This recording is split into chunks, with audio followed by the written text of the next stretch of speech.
یہ خبر بھی آئی کہ جی سول ہاسپٹل میں کچھ لاشیں لائی گئی ہیں اور اس کی تعداد کوئی 23 کے قریب بتائی گئی تھی، اور کہا گیا تھا کہ جی کسی نے اگر آ کے پہچان کرنی ہے تو وہ کر لیں۔ اب اس دوران پھر ان لوگوں کی طرف سے لاپتہ افراد کے جو لواحقین ہیں ان کی طرف سے یہ کلیم کیا گیا کہ جب وہ اسپتال پہنچے یہ لاشوں کو آئیڈینٹیفائی کرنے کے لیے تو انہیں یہ بتایا گیا کہ یہاں پر کوئی لاشیں نہیں پہنچی ہیں۔ یہ بی بی سی نے ایک اس کے اوپر پوری رپورٹ تیار کی ہے۔ میں بتا دوں کہ یہ ساری رپورٹ جو ہے یہ بی بی سی نے تیار کی ہے، اور ان کے جو رپورٹرز ہیں انہوں نے مختلف لواحقین سے بات بھی کی اس سلسلے میں، اور انہوں نے یہ سارے جو ان کا ورژن ہے وہ وہاں پہ بیان کیا، جو میں آپ کو ذرا ریپروڈیوس کر کے بتا رہی ہوں۔ یہ جو ساری کہانی ہے اس کے بعد پھر یہ خبر بھی آتی ہے کہ جناب اب وہ جو لاشیں جن کی تدفین ہوئی ہے اور وہ لاشیں جن کے بارے میں کہا گیا تھا کہ لائی گئی ہیں ان کے بارے میں کوئی بھی حتمی آئیڈینٹیفیکیشن نہیں ہو پائی ہے، اور جو بلوچ یکجہتی کمیٹی ہے ان کی طرف سے اس خدشے کا اظہار پھر سے کیا جا رہا تھا کہ یہ کوئی ان کے اپنے لاپتہ پیارے لوگ ہی نہ ہوں جن کو دہشت گرد کہہ کے مار دیا گیا ہے۔ اس کے بعد یہ خبر بھی آئی، اور یہ حکومت کا بھی موقف تھا کہ بہت سے جو لاپتہ لوگ ہیں وہ دہشت گرد بھی بن جاتے ہیں، اور ان کے فیملی ممبرز آ کے یہ کہہ رہے ہوتے ہیں کہ جی وہ لاپتہ ہیں، جبکہ وہ تو ٹریننگ کے لیے کیمپوں میں بھی گئے ہوئے ہوتے ہیں۔ تو یہ حکومتی موقف بھی ہے، یہ صرف ان کا موقف نہیں ہے۔ خیر اس کے بعد یہ ہوا کہ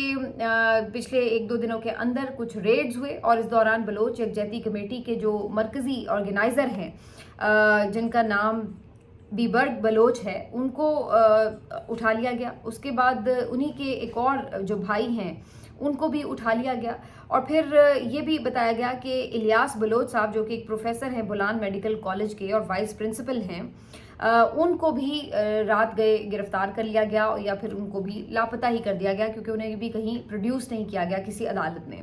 وجہ یہ بتائی جاتی ہے کہ جو گرلز ہاسٹل پہ چھاپہ مارنے کی کوشش کی گئی تو اس دوران انہوں نے وہاں پہ ریزسٹنس کا مظاہرہ کیا، جس کے بعد انہیں بھی وہاں سے اٹھا لیا گیا۔ اب یہ جو گمشدگیاں ہوئیں اس کے اوپر بہرنگ بلوچ نے جو پچھلے 2-3 دنوں سے واقعات ہوئے اس کے بعد انہوں نے اس کے اوپر ایک احتجاج کی کال دے رکھی تھی آج کے روز، اور ابھی یہ احتجاج شروع ہوا تھا کہ اس دوران یہاں پر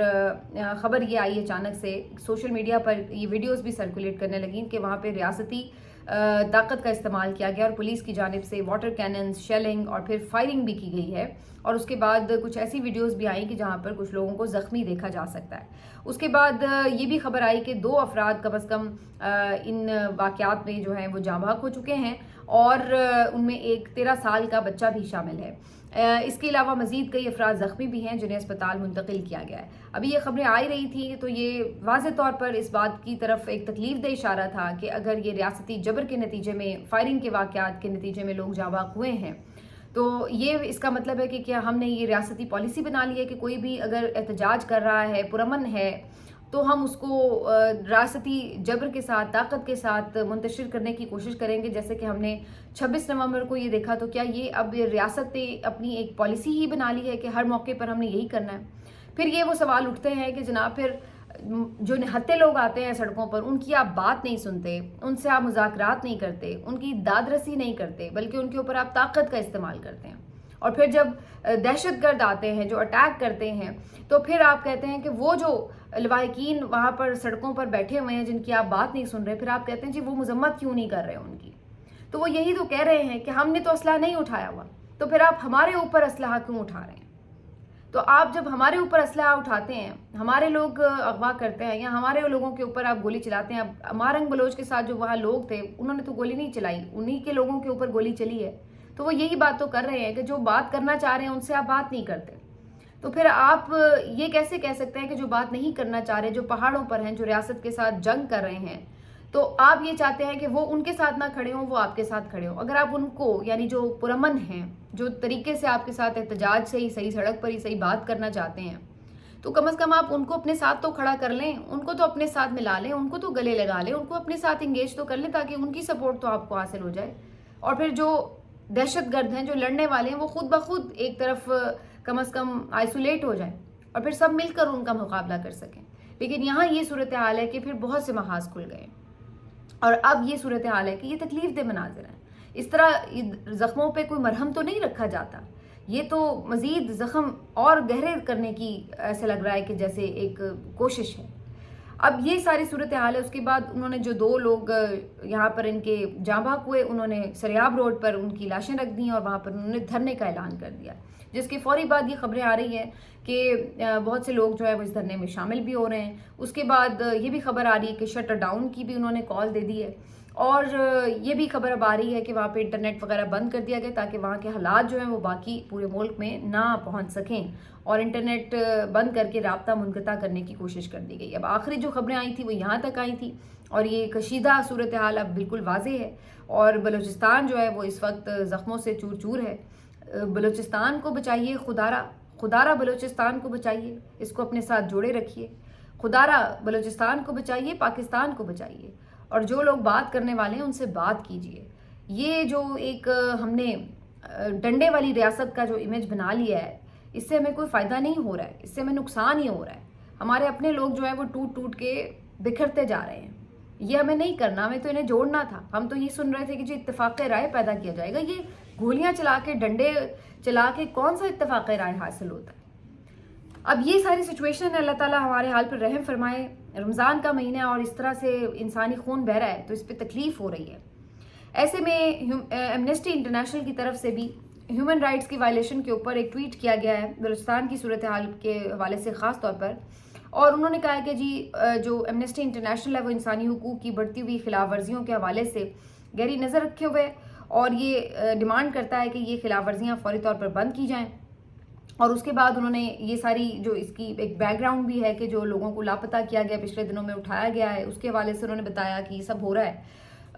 ایمنسٹی انٹرنیشنل کی طرف سے جب یہ ٹویٹ آیا ہے تو اس کے اوپر زلمے خلیل زاد جو کہ سابق ایمبیسڈر ہیں امریکہ کی طرف سے اس ریجن کے لیے, انہوں نے اس کو کوٹ ٹویٹ کیا ہے. اور زلمے خلیل زاد کی طرف سے جو ٹویٹ کیا گیا ہے وہ کافی اہمیت کا حامل ہے, کیونکہ ابھی حال ہی میں آپ کو پتہ ہے کہ انہوں نے افغانستان میں طالبان حکومت سے بھی مذاکرات کیے ہیں, اور ڈائریکٹلی اب وہ آپ کہہ سکتے ہیں کہ امریکی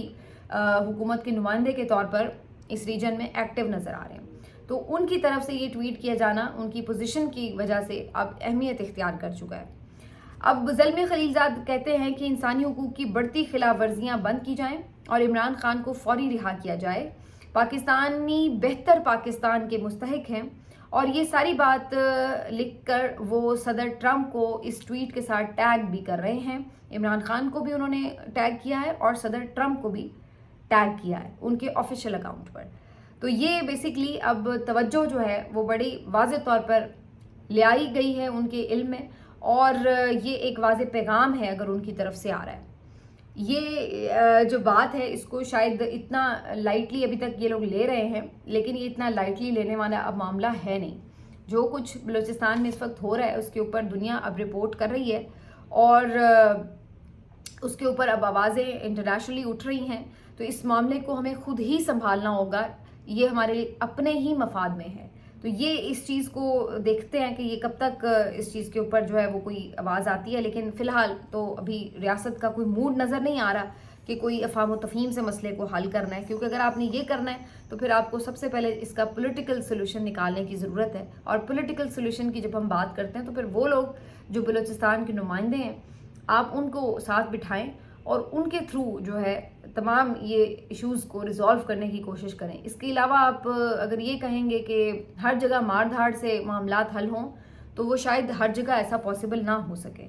بہرحال جی یہ ساری سچویشن ہے, اور یہ کافی پریشان کن سچویشن ہے. اور جہاں ایک طرف یہ ہمارے ملک کے حالات ہیں, وہاں پر اگر آپ ہماری جو ایلیٹ کلاس ہے, جو رولنگ کلاس ہے, اس کو اگر دیکھیں تو ان کے مسائل کیا ہیں. آج خبر یہ آئی ہے کہ وفاقی کابینہ نے اپنی تنخواہیں بڑھا لی ہیں. وہ تنخواہ جو پہلے 2 لاکھ اور چند ہزار روپے تھی اس کو بڑھا کر اب 5,19,000 روپے کر دی گئی ہے. تو کیبنٹ ممبرز جو ہیں,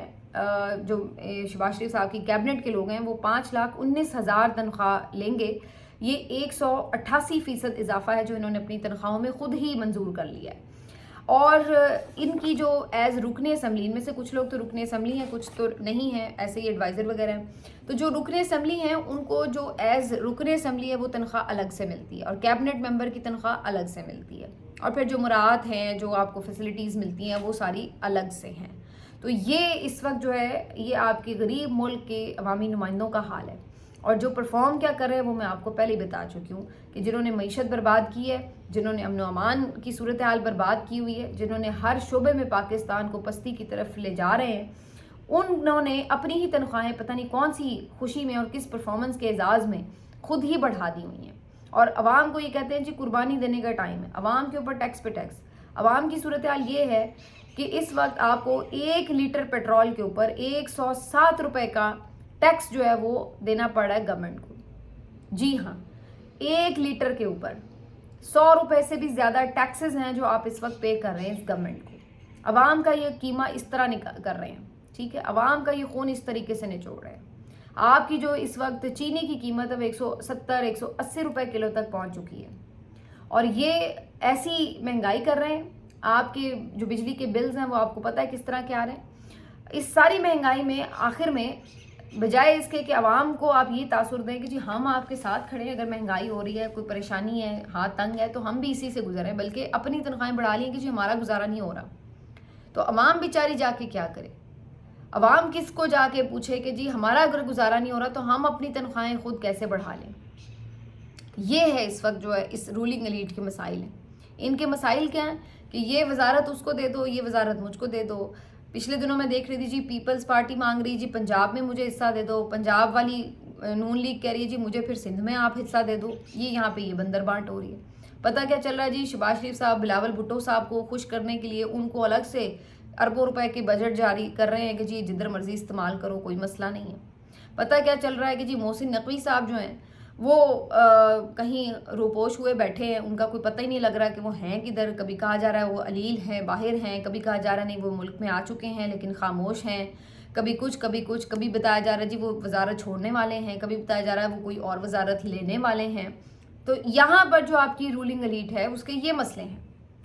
آپ کا ایک صوبہ جو ہے اس میں اس وقت اس قسم کی شورش ہے کہ خدا نخواستہ کسی بھی وقت کوئی بھی کچھ بھی حالت وہاں پہ ہو سکتی ہے، اور آپ کا وزیر داخلہ جو ہے وہ اس وقت پتہ نہیں کون سی ہائبرنیشن میں موجود ہے کہ وہ کہیں باہر نکل کے بات کرنے کا روادار نہیں ہے کہ کوئی اپنی پالیسی سٹیٹمنٹ دے دے۔ ویسے تو وہ نکل بھی آئے تو اس کی نہ اتنی عقل ہے، نہ اتنی شعور ہے، نہ اتنی سمجھ ہے، نہ اس میں قابلیت ہے، نہ اہلیت ہے کہ وہ کوئی مسئلہ حل کر سکے۔ لیکن چلیے دکھانے کو اسی شکل ایک سامنے تو ہوتی ہے نا کہ بھی ہاں یہ ہے بندہ، وہ اتنے بھی نہیں لیول کا ہے کہ وہ باہر آ کے کوئی اس کے اوپر سٹیٹمنٹ ہی دے دے۔ پتہ نہیں کون سے کونے خدرے میں وہ بیٹھے ہوئے ہیں کہ انہیں کچھ نظر نہیں آ رہا کہ ملک میں اس وقت ہو کیا رہا ہے۔ اب جس بھی وجہ سے جیسے بھی صحیح بھائی بیٹھ تو گئے ہو پوسٹ پہ، تو کم از کم کچھ تو آ کے اپنی جو کارکردگی ہے دکھانے کی کوشش کرو، کوئی تو آ کے یہاں پہ سچویشن کو ہینڈل کرنے کی کوشش کرو۔ تو یہ اس وقت جو ہے وہ اوور آل سچویشن چل رہی ہے۔ ان کے اپنے روٹھنے منانے اور جو وہ پسند ناپسند کی وزارتیں وہ انہی چکروں سے نہیں نکل پا رہے، ادھر ملک میں آگ لگی پڑی ہے۔ یہ اس وقت جو ہے وہ آپ کی ملک کی سچویشن ہے جو کہ آپ کی جو رولنگ ایلیٹ ہے اس کی صورت میں نظر آ رہی ہے۔ بہرحال آج بس اس حوالے سے میرا کچھ عجیب سا ہی موڈ ہو گیا تھا اور میں مزید کچھ اس پہ زیادہ دیکھ نہیں پائی چیزیں، لیکن ایک چیز جو میں اور واضح کر دوں، ہارون رشید صاحب سینئر جرنلسٹ ہیں جی، اور آپ کو پتہ ہے آپ ان کے ولاگز بھی دیکھتے رہے ہیں بڑے شوق سے۔ پہلے تو وہ ٹی وی چینلز پہ بھی کام کر رہے تھے، پھر جیسے بہت سارے لوگوں کو گھر بھیج دیا گیا تو انہیں بھی گھر بھیج دیا گیا، تو انہوں نے پھر ڈیجیٹل میڈیا پہ یوٹیوب چینل پہ کام شروع کیا۔ تو اچھا ان کا یوٹیوب چینل اسٹیبلش بھی ہو گیا تھا اور کافی وہ بہتر اپنی معلومات سے بھرپور ویڈیوز بھی اس پہ ریکارڈ کر رہے تھے، لیکن پچھلے دنوں انہوں نے غزہ کی صورتحال کے حوالے سے کوئی ویڈیو کی، اور آپ کو پتہ ہے کہ اس معاملے کے اوپر پھر مغرب کے بھی علیحدہ قسم کے معیار ہیں اور وہ اس پہ بالکل اپنی دفعہ پھر بھول جاتے ہیں کہ آزادی اظہار رائے بھی کسی چیز کا نام ہے۔ تو جی وہاں پہ انہوں نے کوئی بات کی جس کی بنا پر پاداش میں اس کی ان کا جو چینل تھا وہ سسپینڈ کر دیا گیا، جس کے بعد اب انہوں نے ایک نیا چینل جو ہے وہ بنایا ہے اپنا، اور اب اس کے اوپر وہ ویڈیوز کر رہے ہیں۔ تو اس حوالے سے بھی میں نے سوچا کہ آپ کو میسج ضرور دے دوں کہ آپ میں سے وہ لوگ جو پریشان ہیں کہ وہ کیوں ویڈیوز نہیں کر رہے، تو جناب وہ ویڈیوز کر رہے ہیں لیکن اب وہ دوسرے چینل پر اپنے ویڈیوز کر رہے ہیں۔ اس کی میں کوشش کر رہی ہوں کہ اس کا لنک جو ہے وہ میں آپ کو شیئر کر دوں، آپ میرے ٹویٹر اکاؤنٹ سے بھی دیکھ سکتے ہیں، اور اس کے علاوہ میری کوشش ہوگی اس ویڈیو میں بھی وہ لنک شیئر ہو جائے تاکہ آپ ان کو جا کے ایکسیس کر سکیں۔ ملتے ہیں آپ سے اگلے ویلاگ میں، اپنا خیال رکھیے، اللہ حافظ۔